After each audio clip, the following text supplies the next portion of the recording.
We are at the Foley's church here in Rochester. The pastor is counseling the family. We talked briefly this morning with Mrs. Foley, James Foley's mother.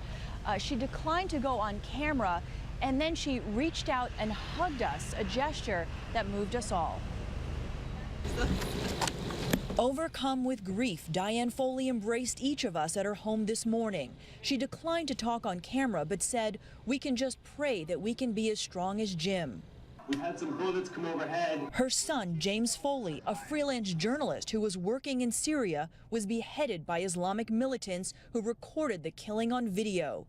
They claim the death is in retaliation for U.S. airstrikes in Iraq. There's nothing I can say that is going to make any sense of any of this, because you can't make sense of insanity. The family's pastor met with the Foleys last night to try to provide comfort. She hugged me. She said, "Please pray for me that I don't become bitter. I don't want to hate." The 40-year-old Rochester, New Hampshire native was kidnapped almost 2 years ago while covering the unrest in Syria. Foley had been held captive before, in 2011, while working in Libya, but the experience did not stop him from returning to a job he loved.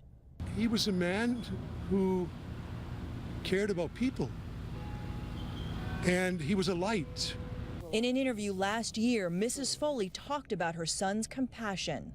It breaks my heart that the persons who have captured him don't understand his goodness and his desire for everything good in Syria. In her Facebook statement, Mrs. Foley implores the militants to spare the lives of other